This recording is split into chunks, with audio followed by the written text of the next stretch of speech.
রাখা হচ্ছে এবং সবকিছুই আমরা মনে রাখবো। এটাই হচ্ছে। প্রথমে আমি এই ন্যায়ভিত্তিক আন্দোলনে যে সমস্ত মানুষ শহীদ হয়েছেন তাদের রুহের মাগফিরাত কামনা করি, কিন্তু একই সাথে এই হত্যাকাণ্ডের বিচার যতক্ষণ পর্যন্ত জাতির হিসাবে হত্যাকাণ্ডের বিচার আমরা না করবো তাদের আত্মা কোথাও শান্তি পাবে, তাদেরকে আমরা কোথাও জবাবদিহিতা করতে পারবো। আমি শুধুমাত্র যারা মারা গেছেন সেই সমস্ত পরিবারের মা বাবা বা সদস্যদেরকে বলি না যে আপনারা শান্তি খুঁজে পান।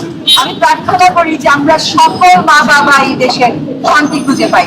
আমরা কেউ শান্তি দেই কোনো মা কোনো বাবা হত্যাকাণ্ড দেখার পরে, কোনো ভাই কোনো বোন হত্যাকাণ্ড দেখার পরে শান্তিতে থাকতে পারবে না।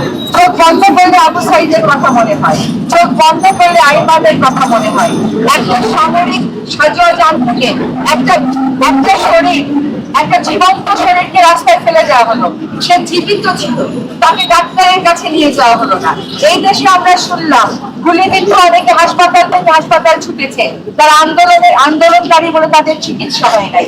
ধিক্কার জানাই এই চিকিৎসা ব্যবস্থাকে, ধিক্কার জানাই এই বিচার ব্যবস্থা যে আজ পর্যন্ত ন্যায়ের পথে এই বাচ্চাগুলোর জীবনের অধিকারের পথে কোন রকম ভূমিকা রাখে। আমি এই হত্যাকাণ্ডের জাতিসংঘের অধীনে তদন্ত চাই, আমি জাতিসংঘের অধীনে তদন্ত চাই। আমরা এর আগে 21 আগস্টের জেলে ভাবনার বিচার বিভাগীয় তদন্ত দেখেছি না? সেখানে কি জজমের সৃষ্টি হয়ে নাই? হয়েছিল। যাতে আমরা নিরপেক্ষ, সুস্থ, একেবারে স্বচ্ছ এমন বিচার দেখতে চাই যা হবে জাতিসংঘের অধীনে। প্রতিটা লাশের বিপরীতে আমরা জবাবদিহিতা চাই, প্রতিটা গুলিবদ্ধ দেহের বিপরীতে আমরা বিচার চাই। আমরা জবাবদিহিতা নিশ্চিত করে তবেই আমরা রাজপথ চাই। আমরা বিচার চাওয়ার পাশাপাশি একই সাথে প্রশ্ন করতে চাই, এই ছাত্রলীগ, ছাত্রদল, এই অস্ত্রধারী ছাত্র সংগঠনগুলো কাদের সৃষ্টি? সেই নষ্ট রাজনীতি আমরা বন্ধ চাই। আমরা অবশ্যই রাজনীতি সচেতন ছাত্র সমাজ চাই, কিন্তু যেই রাজনীতির নামে হল দখল করা হয়, রাতে আলো নিভিয়ে দিয়ে আইন শৃঙ্খলা রক্ষাকারী বাহিনীকে দিয়ে ছাত্রলীগের সমর্থনে গুলি করা হয়, আমরা সেই ছাত্র রাজনীতি কোনোভাবেই চাই না।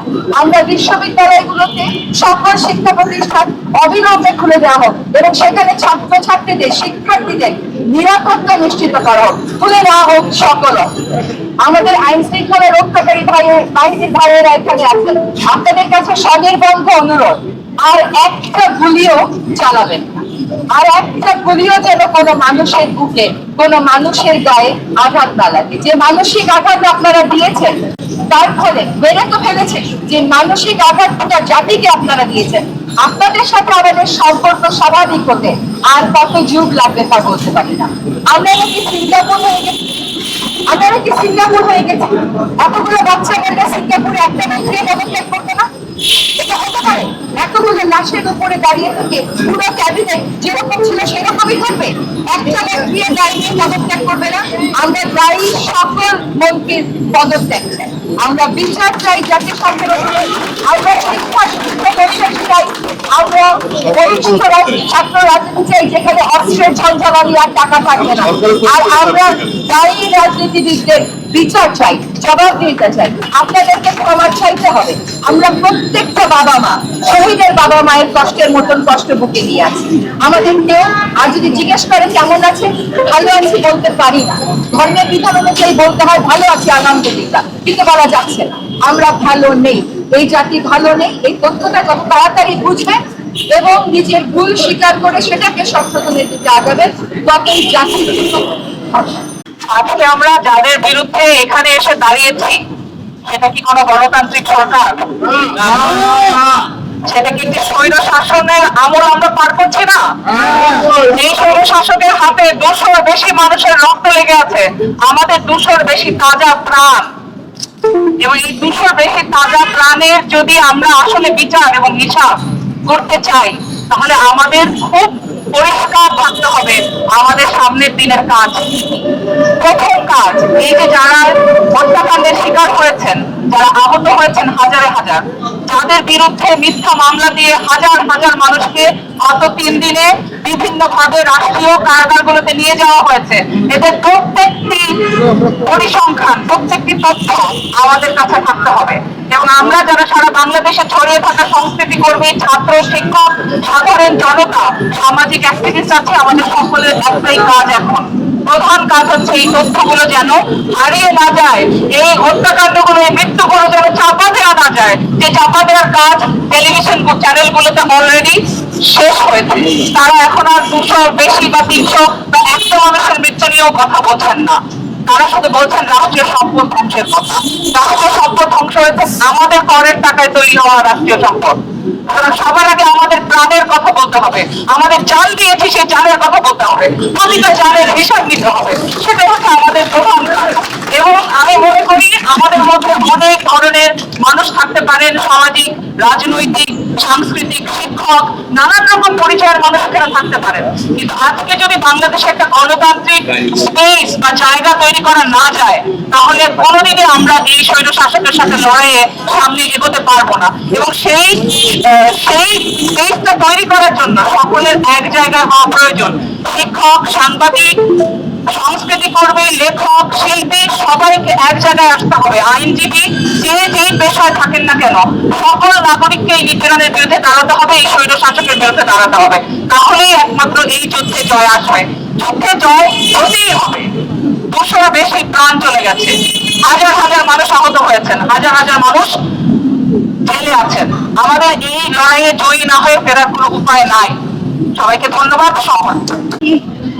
আর কি বক্তব্য আমাদের সবাই মিলে দিতে হবে, আমরা কিন্তু কোনো হিসাব পাচ্ছি না। আমরা দেখেছি, আমরা সবাই দেখেছি, আমাদের টেলিভিশনের পর্দায় দেখেছি, প্রত্যক্ষদর্শীও হয়েছে যে পরিবর্তন করা হয়েছে ছাত্রদের উপরে, যখন তারা শান্তিপূর্ণভাবে বিভিন্ন জায়গায় সারা দেশ জুড়ে সমাবেশ করছিল। তো আজকে যদি আপনি টিভির পর্দার দিকে তাকান, আমাদের সরকারের দায়িত্বে যারা আছেন তাদের বক্তব্য শুনে মনে হবে কিছু হয়নি, কেউ মরেনি, কোনো লাশ পড়েনি, শুধু বিভিন্ন বিল্ডিং এর উপরে আক্রমণ হয়েছে, কিছু রাষ্ট্রীয় সম্পত্তি বিনষ্ট হয়েছে। সম্পত্তি বড় না প্রাণ বড়, যান বড় না সম্পত্তি বড়? আপনাদেরকে জিজ্ঞেস করুন, কোনটা বড়, প্রাণ বড় না সম্পত্তি বড়? আমাদের দেশের, আমাদের সন্তানরা যাদের জান গেছে, তাদের জন্য আমাদের বিচার চাইতে হবে, কিন্তু বিচারের আগে আমাদের তো জানতে হবে, সত্য কথা শুনতে হবে। আমি কেন চোখে একটা জিনিস দেখছি আর কানে অন্য জিনিস শুনছি? চোখে দেখছি ছেলে মেয়েদের উপর গুলি করা হয়েছে, শত শত কেন হাজার হাজার ছেলে মেয়ে এখন আহত অবস্থায়। শুধু আহত অবস্থায় রেখে কিন্তু আমাদের রাষ্ট্র ক্ষান্ত হচ্ছে না। যারা হাসপাতালে ভর্তি হয়েছে, সেখানে আমি শুনছি, একটু আগেই শুনেছি, পুলিশ সেখানেও টহল দিচ্ছে, সেখান থেকেও তথ্য দিতে চাচ্ছে যে তারা গুলিবিদ্ধ, তারা আক্রান্ত, তাদেরকে চিকিৎসা দেওয়ার দায়িত্ব, যেটা আমাদের রাষ্ট্রের দায়িত্ব, সে চিকিৎসা না দিয়ে এখন দেখছি কি করে তাদেরকে আরো বিপদে ফেলতে পারে। তো আমার দাবি হচ্ছে যে আমরা তাৎক্ষণিকভাবে তথ্য জানতে চাই। আমাদেরকে বলা হয় তথ্য অধিকার, যখন আপনি টিভির দিকে তাকাবেন, পৃথিবী দেখবেন তথ্য অধিকার আমাদের আছে, এটা নিয়ে বিভিন্ন বিজ্ঞপ্তি যাচ্ছে। আমাদের জনগণের তথ্য অধিকার, আমাদের জনগণের ডিজিটাল অধিকার আছে। আমরা ডিজিটাল যুগে বসবাস করছি, ডিজিটাল দেশে বসবাস করছি, স্মার্ট বাংলাদেশে বসবাস করছি। স্মার্ট বাংলাদেশ কিরকম স্মার্ট বাংলাদেশ? যেখানে বাংলাদেশের নাগরিক কিছুই জানতে পারে না, কিছুই জানতে দেওয়া হচ্ছে না যে বাংলাদেশের মাটিতে কি হয়েছে। পৃথিবীর সবাই জেনে গেছে, তারা বক্তব্য দিচ্ছে, আমরা কিছু করতে পারছি না বাংলাদেশে। আজকে আমরা এখানে যে জড়ো হতে পেরেছি, সেটাও কিন্তু নানান ধরনের প্রতিকূলতার মধ্যে দিয়ে। বলা হয়েছে আমরা বাইরের রাস্তায় দাঁড়াতে পারবো না, যে রাস্তা জনগণের রাস্তা, ফুটপাথে দাঁড়াতে পারবো না, যে ফুটপাথ জনগণের ফুটপাথ। বলা হচ্ছে রেলিং এর ভিতরে, কাঁচার ভিতরে থাকতে হবে, কাঁচার পাখির মতো। আমরা